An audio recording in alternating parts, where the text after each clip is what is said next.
All right, if you'll take us to the next slide, Courtney, I want to, for those of you who are just joining us for the first time, I'm looking at participant lists and I see a lot of names that I recognize and I know you've been here before, but there are some of you I know who are joining us for the first time. So we'd like to share just a little bit about who we are. I'm Jackie Pelland, you can tell, and my business partner, Courtney Smock, will also be participating in this presentation today. And Courtney and our business, Slingshot 25, is actually a business consulting business, and we specialize in helping organizations to develop leaders and to manage change. And we've been doing this for a really long time. Courtney and I have both worked in corporate America, each of us for somewhere over the range of 25 years. We're stopping at 25. We're not making that number any bigger.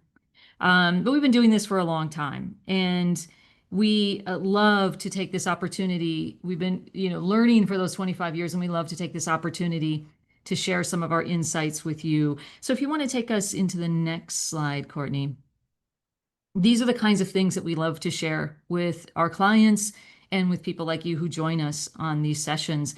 We do leadership training, we help people lead change, and we also do leader coaching. We have a lot of experience behind every one of these products and services. And those of you who know us well and maybe have worked with us for a number of years, you know that our experience comes out of doing things like leading change in the largest aerospace and defense acquisition. And we have helped to build new performance management systems from the ground up. And of course, we have spent, between Courtney and I, hundreds of hours in the leadership classroom. Courtney and I are both also IPEC certified coaches. And that's important because, number one, we do a lot of executive coaching and leadership coaching, but we also, you'll notice that coaching, the approach that coaches take, well, this is sort of built into every single thing that we do. And you're going to see a little bit of that today as we talk about leading change. There is definitely an aspect of leading change that is a lot about taking a coaching approach. So you'll take us to the next slide, Courtney. I want to invite all of you after the session to come and check us out on our website. There will, as we say, there's always much more to say. An hour is not going to, it will give you some interesting things to think about, but of course, there's always a lot more. We always are working on our website to make it a place that you feel welcome and a place that you can easily find things. And there are a lot of other things that you can find that might be of interest to you. So we encourage you to check us out after the session today. All right, then, without further ado, I'm going to introduce Courtney Smock to get you started in thinking about how to lead change without burning your culture. Over to you, Yay, Courtney. all right. Thanks, Jack. Very good. So we're going to I'm going to start with the change experience lesson, and we've taught this on a couple webinars before. So some of this will be repeat for people who have been here before. A lot of you are new, so it's the first time you're hearing it. And I want to really unpack it very specifically around your culture. And culture is a funny word. Jackie would call it an HR weasel word. Like, we say culture a lot, and um, just think about when a change happens, change starts with an idea. Okay, change starts with an idea. And one of the things that people get nervous about when you start changing things at work is, how's it going to shift what it feels like to work here? How's it going to shift what's expected of me? How's it going to shift how I'm rewarded and what things are celebrated? And so in the change experience, change starts with an idea, and immediately people are starting to wonder, what does this mean to me? And ideas at work, guys, are rumors, right? When the rumors are going around, it's starting to shift, and I've had people question, what's it going to feel like to work here? What's this mean for my job? And so the change experience starts there.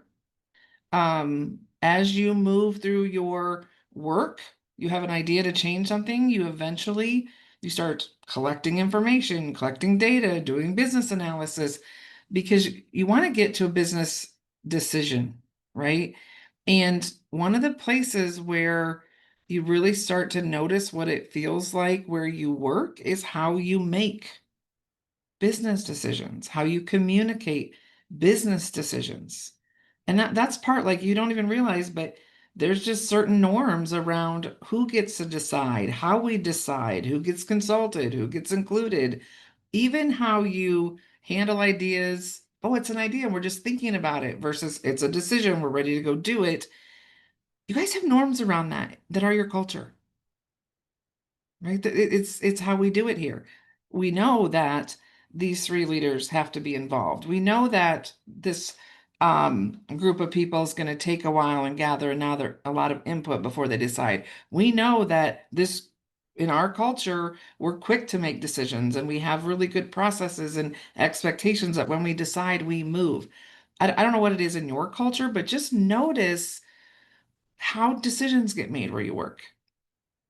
And as we're making decisions to change things, just making the decisions themselves is part of our culture, part of how we work.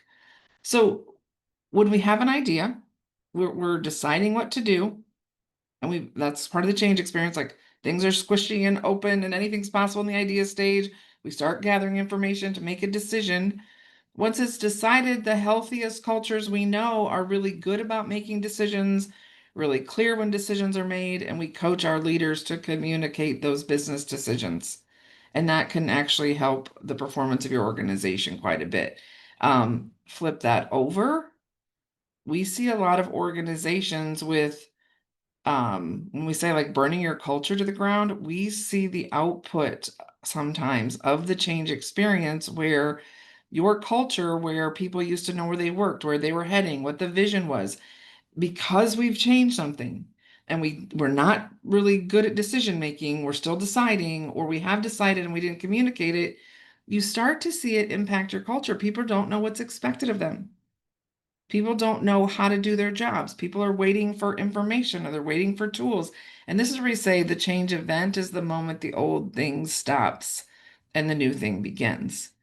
And this is where when the old thing stops, the new things begin. When people don't have what I just said, expectations, tools and resources, clarity of, what's expected of me now and how am I going to be rewarded as a result, you see a lot of negative impacts to productivity because people don't know what to do. They know what's expected. Maybe you got a new system or a new process.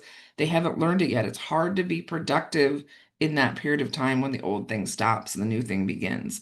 And it feels the thing we're gonna want to try to tie together for you today is like it makes it not feel like the place you're used to working, right? You're used to being productive. You're used to being able to help your customers. You're used to be able to answer questions. And in the messy middle of change, it's very disoriented. It's uncomfortable for your people. They don't quite know what we're about. It also has an impact on quality because sometimes because we don't know those things, we haven't worked out the processes, we haven't been clear. Maybe we have a new leader or we have a new um, business process or something. And while people are figuring that out, it's just hard to get it done as well as we used to do it. We'll get there, right? We're going to climb out, but right now it doesn't feel like us, right? Not on firm ground because the old thing that we knew, that we were comfortable with, that we were confident in, it's not under our feet anymore. And so this is all just a little awkward, right? It's a little awkward. It's a little hard. And probably the biggest thing where you see messiness that changes what it feels like to work there is the messiness that comes around morale. Okay. The morale of I've had the old things that I'm comfortable with taken away. I haven't figured out these new things yet. It wasn't my decision. It doesn't feel fair. I'm angry about it. And while you're climbing out, you're going to see things and hear people say things like this, right? In the messy middle, you're we deliberately use like a smoke analogy, like things what you need to get done and how you get it done isn't as clear because you changed something. And you're going to hear people say things like, I don't get this. I don't even get it. I used to know what we were about, and I don't understand this anymore. I don't know why we're doing this. Or um, I've seen this before and it didn't work, and I don't want to do it this time. Or hopefully, they'll change their mind. I can just wait for the next change. I don't have to participate. A lot of things like I don't understand what's going on. You're also, if you think about the changes that are going in your organization, you're going to hear conversations that the undertone of it is, I don't like it. I didn't pick it. I don't want to learn something new right now. I don't think it's the right direction. I don't like it. I don't want to change. I don't want to learn. I don't like where we're headed. Um, I was, I mean, I've been merged and acquired and all those kind of things. When you're working in an organization and that happens to you, of course you don't like it. You chose to work where you worked. You don't want to work for someone else. It's a normal reaction to change. And then you'll also hear things are just kind of taking this spiral deeper and deeper. You're also going to hear things that the underlying theme is, I don't like you. Ah, right? Like, because you made that decision, you don't understand me. You don't understand my needs. Maybe as a leader, we haven't built trust. There isn't respect. And so whatever you're asking me to do, I'm going to stay in the messy middle, not get engaged, not try to climb out, because personally, you're not someone I would follow through the messy middle to whatever it is you're being asked to do. And all of these things, you guys have your own stories, your own examples, your own people's faces that pop to mind. This is what is happening. And rather than going to work in a place where I knew what was expected of me, I knew who I worked with, I knew what we were going, I knew what my work was for, because we've changed something, where you work has changed. Your culture has changed. What it feels like, what's expected of you, how you behave. Because the ground shifted the ground under you, there's an impact to your culture. And the kind of things that shifted is what you've lost in the process of this, is affecting you and everyone you work with. Our mindset, our thoughts, our fears, our concerns are driven because change creates loss. And when we lose, right, something old stopped, this something old went, it's replaced with these feelings of loss around different aspects. Identity, relationships, and productivity are kind of the buckets. And I'll let you scan through these, but I'm going to unpack each one a little bit. But so much of what it feels like where you work is first in this first bucket. Like, you have an identity, you are tied to, and there's importance to where you work. It means something, it's part of who you are. Some of us spend more time at work than we get to spend at home, if you don't count the hours we're sleeping. And it's a big deal. And when that shifts, that change, I work somewhere else. Actually, maybe I work for a different company, I take a new job, I get a new leader who has different values, beliefs, and has a different vision for the company. I actually experience that as a loss. Not a loss forever, right? There could be good to come with it. But my first reaction is to feel a sense of loss about that. And with that loss comes emotions, and those emotions affect how people behave at work, what they get done, where they put their attention, how they make decisions. It affects our relationships, all of these things. A big shift in culture, like what it feels like where you work, comes around power, losses in power, influence, and control. Power, influence, and control at work boils down to who has the budget, who has the head count, and who gets to make decisions. And I'm just going to pause and let you guys take a minute and think about some of the messiest, you know, culture, productivity, quality, morale things that are going on around change in your organization. And how many of them are tied, not like they're tied to this, oh my gosh, we shifted the power, like who gets to decide things. We shifted the head count, who reports to who. We shifted the decision right authority. I don't get to decide that anymore. No one asks my opinion. There is a ton of what I call issues floating around, things you're dealing with, concerns from employees, challenges at work that are related to something shifted in these areas. And people don't know how to talk about the fact that they lost influence. They don't know how to, yeah, you're disappointed. If they talk about, I don't get to decide this anymore, they're going to sound angry when they do it because it feels unfair, right? And if people are angry, they're disappointed, they're sad, they're anxious and worried. That absolutely affects what it feels like to work in your organization, right? I'm not going to talk too much about corporate identity or subject matter expertise right now, but if you make changes that shift where your organization is going, what you expect from your people, They don't know where we're headed. They don't know what you need from them now. They don't know if they're questioning if they have the confidence and ability to learn and do what you need them to do. It's going to have a very big impact on your culture. It's when they study this, 42% of performance issues are when you trace it back to why aren't people performing in your organization, it's because people don't know what's expected of them. And if you think about like this is like tie this stuff together, when did people start not knowing what's expected of them? Did they all just get the men in black lights like, oh, we erased your memory and now you don't know what to think? No, it's because something changed, right? Something changed, and now people aren't clear about what's expected of them. Most of the performance issues, most of the challenges, most of the morale and productivity things that you're dealing with on a daily basis, they come back to we changed something and we didn't manage it. We didn't take responsibility for people and make sure they have what they need. We didn't think about what they were going to lose, and we didn't acknowledge and validate it. Right. Um, that's kind of the identity bucket. A couple things on the productivity bucket because it's so your culture, so what it feels like to work there is I call the productivity bucket, a lot of times I teach it, I call it the annoying bucket. But you hire, for the most part, if you're good at hiring, you hire smart, productive people who want to come in, make a difference, and contribute.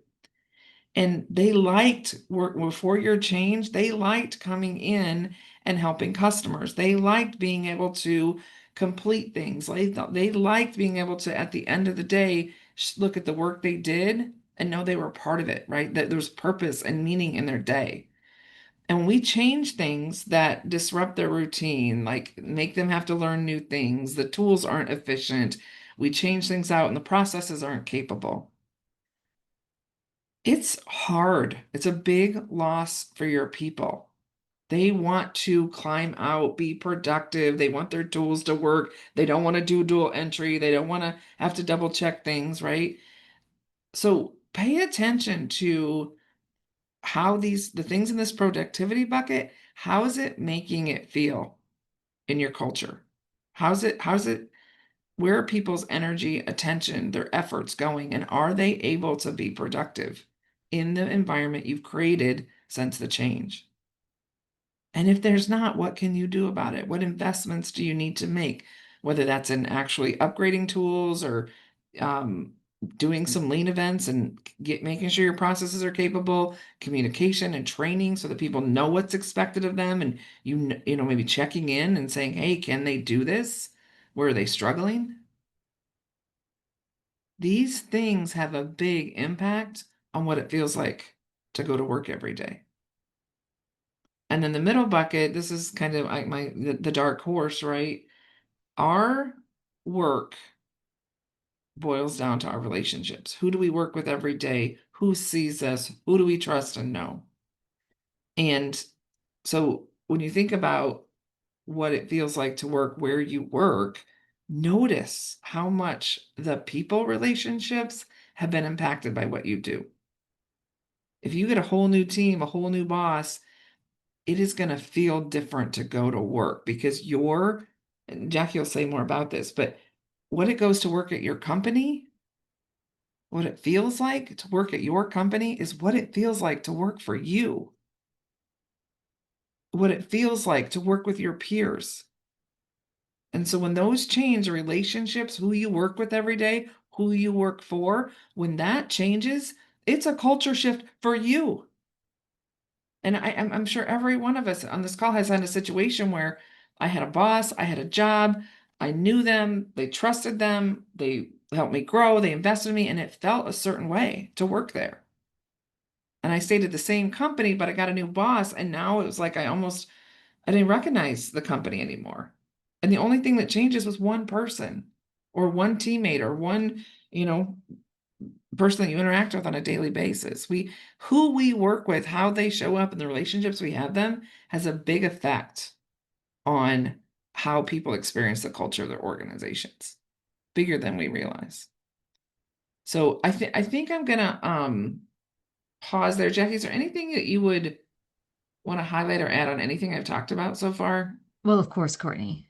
Actually, we're getting a question about, uh, well, this is not the words of the person who asked the question, but I'll put this into my own words of Courtney, you're kind of being a little Debbie Downer here. Oh, yes, I Oh, am. That's what I apologize to did. any Debbies on the call. I think we do have a Debbie on the call, so I should choose a different name. Yeah. But you're kind of being a little bit of a downer here.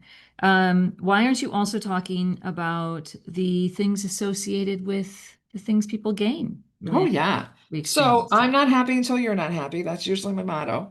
No, it's a brilliant question. It's very fair. So I don't have time to teach this whole thing on a webinar, but one of the first things we teach in our navigating change class is the psychology of this loss.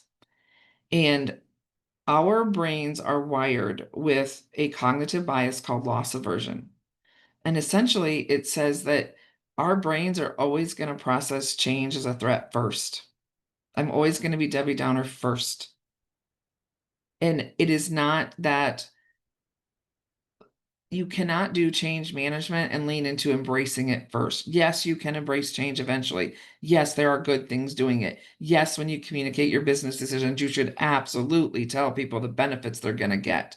But you have to do that with the very honest and real human understanding that every person who hears about a change is first going to process it through the lens of loss. Loss aversion says people fear losing more than they enjoy gaining. And so we're going to do anything we can to avoid loss. We're going to seek out, scan the environments for threat, scan the environments for thought, and we're going to make sure we're okay. And our brains do that. We don't choose it. We're not picking our attitude. It's not about pulling up your granny panties and get over it. It's not that. You can't do that. You actually have to understand how your brain works. Your brain is wired to keep you alive. And it evolved in a time when change happened. If you didn't notice the loss, if you didn't notice the threat, you could die. And so it's actually an intelligent response that's kept us alive for all these centuries to say something changed. What is the worst thing that can happen to me through it? And how do I avoid that? How do I get over it? And then once you understand, see, acknowledge, validate the loss, you have reformed your thoughts on it, you know where you are, then you can start being curious, asking questions, learning, and climb your way out. But there is no way as a human being, and this is weird. Like I think the reason I love change so much is it's not just at work. It's at home, it's your kid's school, it's your church. If you upgrade your cell phone, like if you upgrade a cell phone, you're like, whoa, I made this investment in this cool technology. Isn't that great? But the first 25 minutes when you're downloading and look at the new apps, you want to throw this very expensive piece of equipment across the room because it's annoying you. It's going through a loss lens first. And that I'd invite you to examine maybe the word negative. Things aren't bad or good. You lost it, you're going to have a reaction. That's normal. If you, it just, it's normal. I'm a human being and I don't get to go through change without it. So I'm curious if that helps. I can't see the chat, Jack, just so you know. It's probably user error more than anything, Yeah, but it probably is. I'll just keep you connected. You're fine, Courtney. You just keep teaching, okay? okay. Any other questions? That's a great one. Nope, that's all. That's the only questions in the Q&A right now. Okay. I can't see Q&A. Weird. All right. So then I think I want to shift over. So the other part of the other answer to that story, and it'll be a good lead in for you, is around here we say change will get you into a mess, which is my job, and leadership will get you out. So Jackie gets to be on the white horse saving you out. So let's talk about how what's really needed to take you from loss into something better. Yeah, absolutely. So Courtney, you just dropped a whole bunch on people there about what change feels like. And that, of course, is the job of leaders. Leaders are in the people business. We say that all the time here. Um, we often talk about in our classrooms how people got into their leadership job because of some sort of industry, field, subject matter that they were very good at. And that's great. But when you say yes to leadership, you You didn't lose your subject matter expertise, but you also said yes to being in the people business. And if you're picking up on anything that Courtney's talking about here, you're realizing that change is a very human experience. It's all about how people perceive it, what it means to them. Even Courtney, you talked about like you didn't really spend any time on things like corporate identity, but because it seems such a silly thing, but changes when they impact, it's our perception that it's silly. Like Courtney and I, we talked about, we've been through mergers and acquisitions many times. And I know those of you who have joined us here today have also gone through those things, are going through those things. And it's easy to be judgmental about, oh, who cares what the company logo is over the door? Like, why are you so attached to that? But people get attached to that. Everyone, right? That's right. People get attached to that.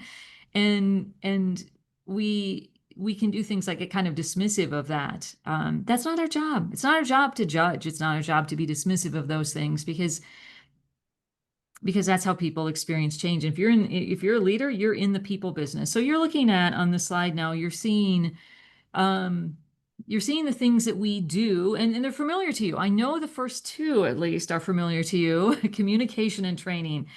I know that if you've been through change, if you've been inside change, and some of you might be practitioners or you've otherwise been involved in projects where you're introducing change to the organization. And one of the things you're going to hear a lot of is, where's our comm plan? What's the comm plan? What's the training plan? And those are really important things. There is no doubt about that. A big part of leading change in an organization is doing communication and training. In fact, if you're working in an organization large enough, you probably have a communication department, a whole department dedicated to doing communication for your organization. You probably also have a training department, a whole organization that their job is to deliver on the training that's needed for your organization. I bet you don't have a coaching department though, do you? I bet you don't, except you do. It's called leadership. Leadership is that third element there. And it's the maximizer of the first two. You can do all the communication and training in the world, and you guys know this. You can do all the communication and training in the world, and it doesn't necessarily move people through all of those losses that Courtney was just talking about. It doesn't move them through all of the feelings that happen as a result of all of those losses that Courtney was talking about. That third thing is coaching. And it's something that Courtney and I have learned through the 25 years that we've been doing things like this, working with leaders, leading changes, seeing changes fail, seeing changes kind of maybe sort of succeed, or at least succeed for a while until there's another change on top of that. And so we've been learning a lot, and we are actually we are certified in a couple of other programs for managing change. One of probably the most famous one for sure, and then some others. And we've learned a lot from those programs. We build our own content now, but we learn a lot from those programs. And maybe one of the things that we've learned is we've learned enough to be a little bit disenchanted with some of those programs. Because the one thing that those programs we see missing from those programs is that third thing that you see there, which is coaching. What is coaching? And those programs tend to just sort of address like, here's your communication plan, your training plan. And then if someone gets stuck and doesn't really accept the change, then you just do some coaching. One of the things I noted at the beginning when I was introducing ourselves is that Courtney and I are certified coaches, and you don't have to be a certified coach in order to do some really great coaching as a leader.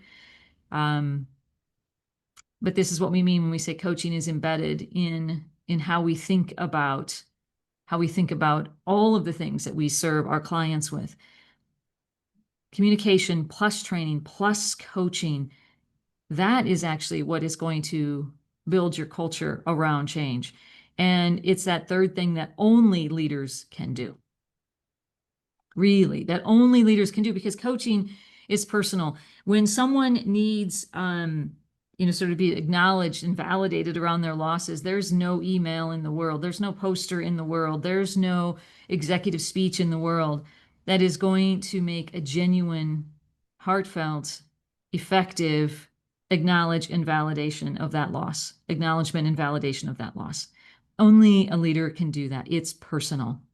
Coaching is personal, and that's what leaders do. So change will create, to create all those messes and all those losses that Courtney talked about. Leadership is what will get you out. Jack, there is a question. I have no idea why I can see this one. I couldn't see the other one. But you said a little bit when you talk about listening and acknowledge and validating, but so you're touching on part of it. But here's the question. What does successful coaching look and feel like? That's a really good question. Must be from someone really smart. Successful coaching. I guess a couple of things. Coaching is like is an approach to a conversation. Let me just start by saying that there's nothing magical or mystical really about coaching. It certainly is a set of skills that you can use, but it's I would say this, it's an approach to a conversation that doesn't try to solve. That's the first thing I would say about it. Coaching is helping someone to learn rather than teaching them directly. It's helping someone to maximize their own environment, solve their own problems. So coaching is a way of approaching a conversation that starts from where the person is, sees, acknowledges, and validates without judgment where they stand today, and then helps them to decide what they want to do, to make a choice themselves about what they want to do to move forward. That's essentially what coaching does. So successful coaching will end with the person themselves, that person being coached, finding their own power and their own ways to maximize their environment or to make their own choices. That is how we think about coaching. So that's a great question. And One thing I would add, I say a lot in the change process, is you're going to build a plan. And really good coaching is having a conversation with someone that helps them see how they're stuck in it and invites them to move forward. Like that, when you're real like that, how you do that, what that looks like, it's a lot of open-ended questions that allow people to examine their thinking. It's questions that empower them to make a choice about how they want to behave next, and inviting them to take the steps they need to move forward. Because you don't want them stuck in your plan. You don't want them stuck in the messy middle. You want them to climb out. But at the end of the day, they have to do that. And there's something holding them back. And a good coaching conversation helps them see what that is, gets them to a place of, because they can choose to stay there. You don't get to choose that for them. That's right. And That helps. and you can't as you take in and absorb what it really means to do coaching, and learning how to coach as a leader is a whole odyssey of its own. And we encourage you to take a look at some of the things that we have on offer to help leaders do that thing called coaching really well. And you can see by that description of coaching, that's not something that you can outsource to your communication and training department. I mean, they're going to do communication and training, and I suspect they'll do it well. If they're experts in those fields, they'll probably do those things really well. But they can't do that. They can't do that for your employees. Some of you might be in organizations that have what's called a CMO, a change management office. And that's great. Essentially, what they do then is they help to develop those communication and training plans.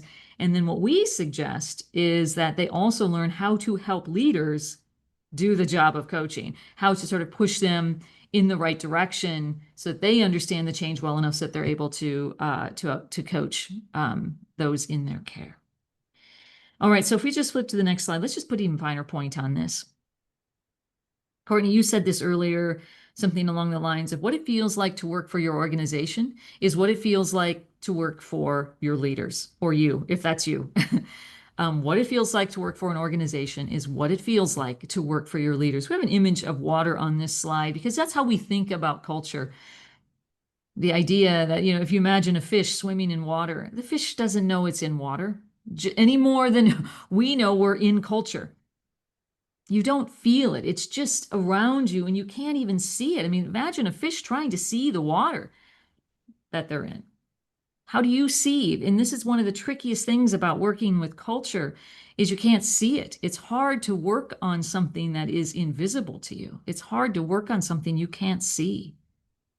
You see our definition here on the screen of what we think culture is. People like us just do things like this. That's why it's so hard to see. What are the things like this? Some of those things aren't even stated. Some of those, many of those things aren't stated. You probably have things like standards of business conduct and stated values and stated mission, all those sorts of things. You have stated tasks, job descriptions, all of that stuff. You have a cacophony of things that says this is what we do, and yet I can look at all of that and not tell you what it feels like to work there. How many of you use Glassdoor? Ever look at Glassdoor to, and no one needs to admit that if your boss is sitting next to you, that you're looking to work somewhere else. But Glassdoor, amongst, posting like what jobs and things are available, but it also does an employee rating. Now, don't ask me how Glassdoor really works, and if you have criticisms of its algorithm, I'm not here to advertise for them. But you get the idea of what a service like Glassdoor is all about. It's about saying to people who work there, what does it feel like to work there? Because I can't see it from your values poster or all of those, your purpose and your mission and all of those things. That doesn't capture the essence, the water of what it feels like to work there. And employees experience that through your leaders. What it feels like to work in your organization and what it feels like to work for your leaders. Now, of course, there's other things. There's other things that impact culture. Just things like where you're located in the country, and your policies around remote or on site. All of those kinds of things certainly are adding up, are an element of this. But at the end of the day, and if you think about this, think about your own experience in working somewhere.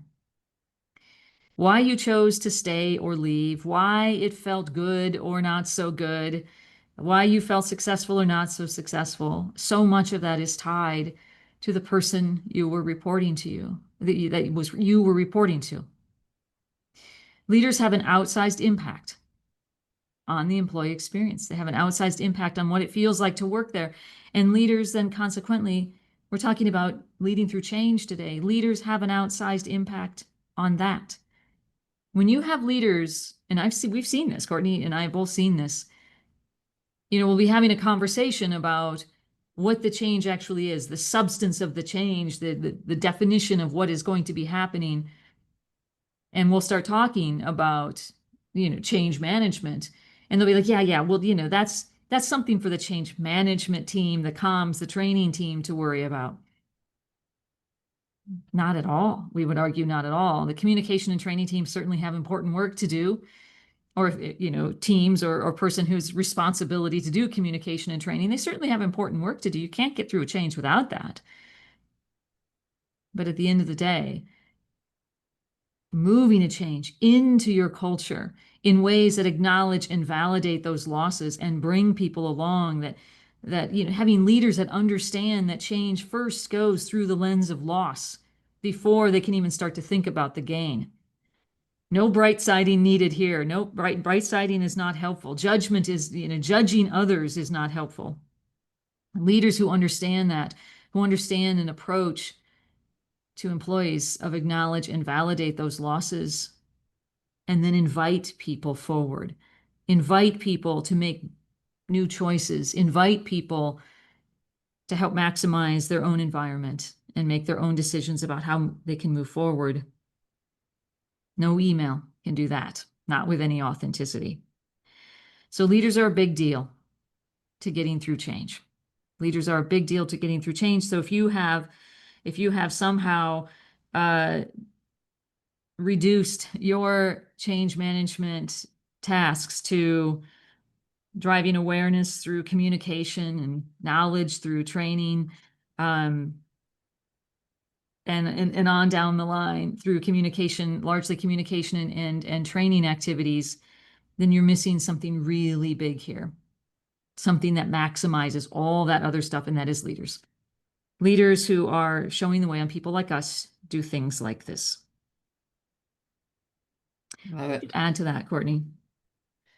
I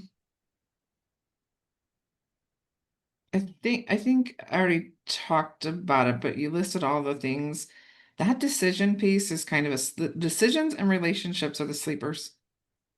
Yeah. They just are. It's so much of what it feels like to work in your organization is, do people, have we decided things? And do they have clarity? You have a big job. When you think about, people want to know what's changing and why it's changing. They want to hear that from their senior leaders. They want to know how a change impacts them, their day to day, their job. They want to hear that from you. They want to hear that from their boss. And so, do you know? Do they have the information? Have you sat with them and really thought through how are they going to be impacted by this? Because if they don't know, it's very hard to be productive because their energy is going to be put into trying to figure it out. And then the piece about who you work with, like, man, that is, Hmm. at the end of the day, like, who do I work with? What am I learning every day? Like, that's a lot of the reason, the whole reason people go to work, right? Because they want to be valued and they want to be cared about and they want to be able to make progress, however they define that. And so, man, you can't feel valued or make progress or be cared about without relationships. And we do a lot of things at work that change how people are connected to each other. So pay attention to those things because they are really shaping what it feels like to work. People like us do things like this is your culture. Well, if people like us do things like this, and I don't know my people anymore because I'm on a new team, or I don't know my people anymore because I have a new boss, I don't understand them, I don't know them, I don't trust them. It's not that they like or don't like the culture, they just don't understand it yet because they Hmm. haven't gotten to know, trust, and build relationships with the people. So it's invisible. Culture's very, like, I always see grains of sand on the beach. It's just a million choices every day and how you act and interact. But when you add that all up, it's the only thing that matters to people, right? It's the only thing that matters to people. So Yeah. I went to a talk recently from there's lots of speakers in the change space these days. Probably because there's, you know, an onslaught of change surrounding us right now in the world. Um, and at the very beginning, the speaker said, at the end of this, I don't know, hour, I think it was, this was an in-person session. At the end of this hour, you're going to love change. And I just thought, uh-oh, I think we've already started on the wrong foot. Uh-oh. That's not how it works. And that's okay that that's not how it works. Maybe that's the lesson we're trying to say today. I don't know. We could have probably gotten more pointed about that. It's okay that that's not how it works. It doesn't mean that you're going to stay stalled forever because people are going to swim in those losses. I think it's acknowledging that those losses are there that helps them move past those losses. And when we just decide that I feel okay about this change, therefore everyone else should feel okay about this change, we're in a lot of trouble. I love change, therefore everyone else should love change, we're in trouble. I just need a laptop and some Wi-Fi, and I can work anywhere. Therefore, everyone should need just a laptop and a Wi-Fi, and they could work anywhere. We're in trouble. Leaders see other people. They see the water and they see other people around them, and they know what it takes. And this is this coaching stuff that we're talking about. They know what it takes to have those conversations that meet people where they are, acknowledge and validate those losses, no judgment on them. They don't say, you know, empathy is not endorsement, by the way. You don't have to endorse the fact of me and be like, yes, you should absolutely be really mad right now. That's endorsement. We don't need endorsement, just to empathize and say, I see you there. It's perfectly understandable you're feeling that way. To acknowledge and validate those losses, because when you do that, you are now laying the groundwork by which people can step forward into a new way of doing things. yeah, and I understand completely why people want the opposite to be true, right? It would be so nice if I didn't have to, the reputation of being the negative person, right? Like if every change wasn't, if you could just get rid of the bad part. Eh, The reality is and you guys play this out, think about the things you're struggling with. When we ignore the losses, maybe, just wishful, hopeful, man, let's just focus on the positive and we skip over it, it doesn't go away. And Mhm. so we're in organizations where, because people weren't acknowledged and validated, they weren't valued and cared about. That stuff didn't go away, and it's affecting their attitude, it's affecting morale, it's affecting their productivity. Like it becomes that childhood story like Princess and a Pea. It might be really feel really small, but she didn't sleep, and it has a cost. And what we hear is the cost is constant conversations from our clients saying, you know what? Nobody's accountable around here. Man, we have an accountability problem here. Sometimes it's thrown in with this generation, but mostly it's organizations are struggling to hold people accountable.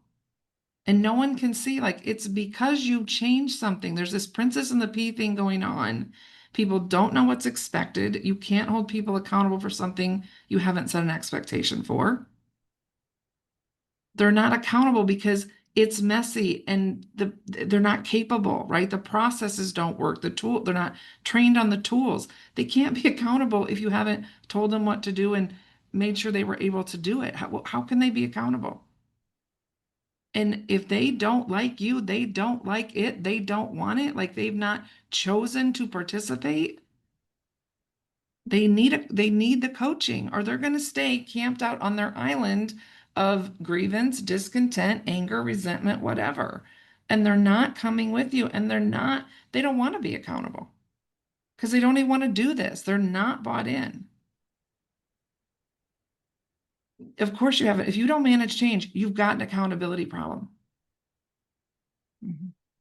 Because everything that's required to hold people accountable, expectations, capable processes, relationship, that's all in it.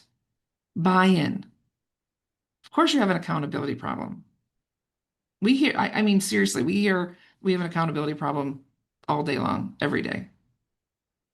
And I would say you have a problem dealing with change that act like what is the root cause? Where is the source?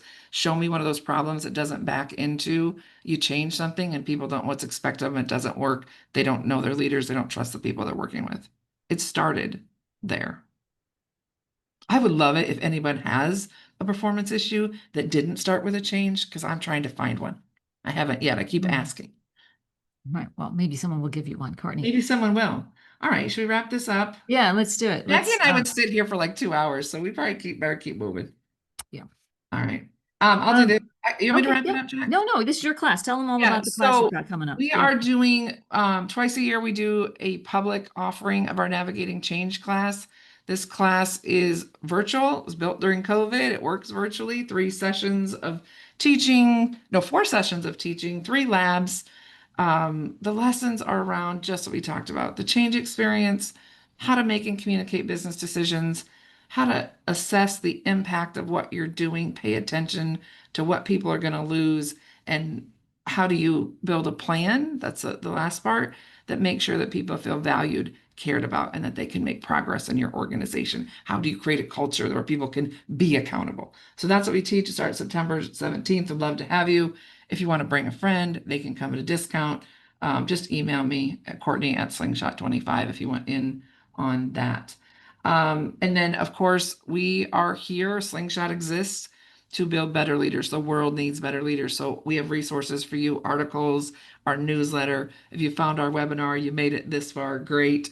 We do a shotcast that's free. Jackie's in a video series, Jack Jet, that's free. Use everything we give you. If it allows you to reconnect, be inspired to be a leader, that's why we put this stuff out there. So get subscribed to it, follow us. It's not a pill you take to be a leader. You got to show up and do the work every day. So we try to make resources available that inspire you to do that. That's what we have for you. I don't think there's anything else. This was our webinar. Thanks for coming. And if you have questions, you can put them in the chat. All right. Otherwise, Thank yeah. you all. Thank you. Thank you. Have a great week, everyone.